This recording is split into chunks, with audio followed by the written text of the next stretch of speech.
So does it seem like there will be some big changes this time around? Well, that's definitely what Kennedy and others seem to be indicating. The definition of a healthy eating pattern has remained pretty consistent over the years, emphasizing vegetables and fruits, whole grains, lean meat, and limiting certain foods like saturated fat, added sugar. That's echoed in the newest report. But Kennedy has made no secret of his love for beef tallow and meat more broadly. So that could be one change we see. He's also called for elevating the role of whole fat dairy. Ultra processed food is another area to watch. I spoke to Deanna Helsher, who's at the UT Health Houston School of Public Health. She was on the 2025 committee and says some people have misunderstood their findings.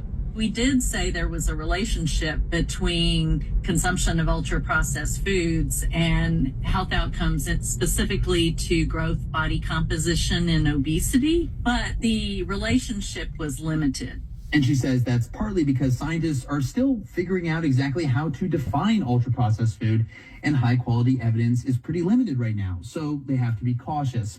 And I think, Aisha, this just underscores the committee tends to be pretty conservative in their recommendations. They don't want to get ahead of the science. Now, Kennedy and others in the MAHA movement have talked a lot about the harms of ultra-processed food, and they could push this much further. So how consequential would it be if the new guidelines stray from these recommendations? Well, it is worth pointing out that most Americans currently don't follow the dietary guidelines. But Barbara Schneemann tells me they still matter a lot. She was the chair of the 2020 Scientific Committee. They are used in federal government policy. They're used by educators. They're used by health professionals. So undercutting the guidelines, I think it will have major implications for many programs. My hope is there will be awareness of what the advisory committee did so that people can judge for themselves if it gets changed. Schneemann says in 2020, the Trump administration did not heed all of their advice, for example, on added sugar and alcohol, but for the most part, they did follow the recommendations. Whether that happens this time, we may find out in a few weeks. That's NPR's health correspondent, Will Stone. Thank you so much, Will. Thank you. James Dobson touched millions with his advice on parenting, sexuality, and relationships. Grand Rising. It's Sunday morning. It's early. It's like 8:10 a.m. and the streets are quiet, of course. Nice and quiet because most folks were out probably partying last night for the Labor Day 3-day weekend. So when I do run errands on the weekends, I come out early because most folks are sleeping in because everybody's, they're off from work. They're partying last night, drinking and all that. So they're all still asleep. Most of them are also asleep. So I'm running an errand to the grocery store because I'm going to barbecue today. It was raining a little bit, so they're saying it's supposed to rain.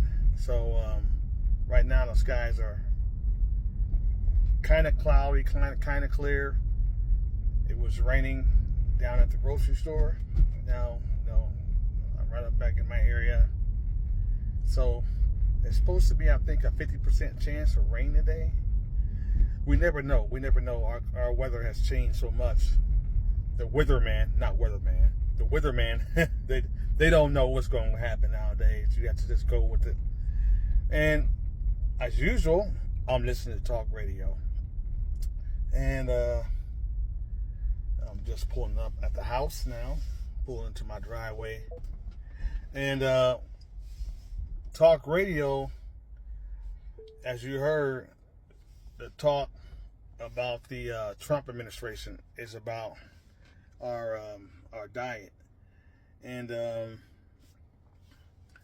how they're saying our diet from the food industry from the grocery stores, restaurants, fast food has gotten worse. So I guess the Trump administration wants to make some changes to the federal diet plan, not diet plan, but the federal health plan about regulations on and changes to food. So, but my thing is, look, people, our food consumption is up to us. Our food consumption and what we eat is up to us. The government can only do so much to try to control what we eat. But we're living in a democracy, very capitalistic, free America, and you can eat what you want to eat no matter what they do. So it's up to us on what we eat. This is why I'm trying to grow more and more of my own food. I'm trying to grow more and more of my own food in my micro food forest. And I'm doing very well with that. So I can eat more healthy food, the food I like to eat, that's grown organically, the vegetables and fruits and all that are grown organically. So that's all up to us. We can control what we eat. All you have to do is drop some seeds and grow your own food. And if you're, you can even raise your own livestock. You can raise your own meat. You can raise your own, if you have the land, cows. If you eat pigs. If you live in a smaller area, as far as you're in a suburb like me, you have a house, you can raise your own rabbit, quail. I have an HOA, so I can't do chickens, but I love quail anyway. So you can raise your own quail, rabbits. You can raise your own chickens if you're allowed to. If you don't have an HOA,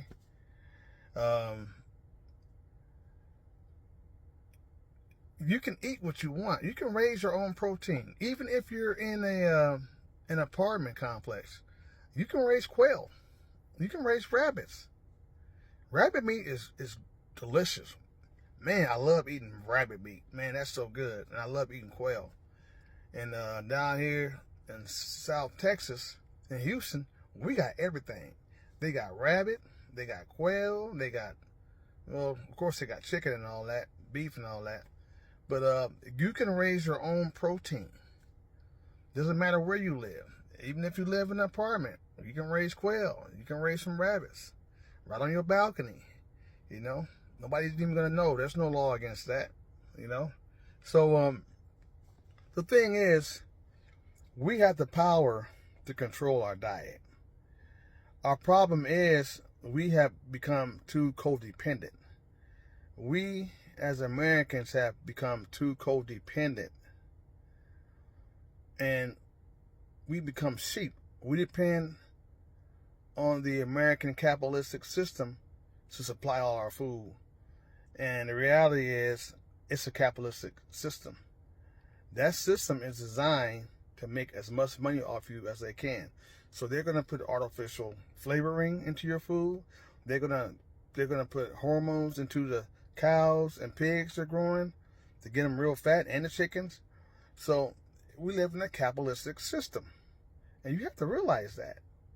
So I'm going to get in here in the house this morning and get my little thing started and everything, and I'm going to look at the weather.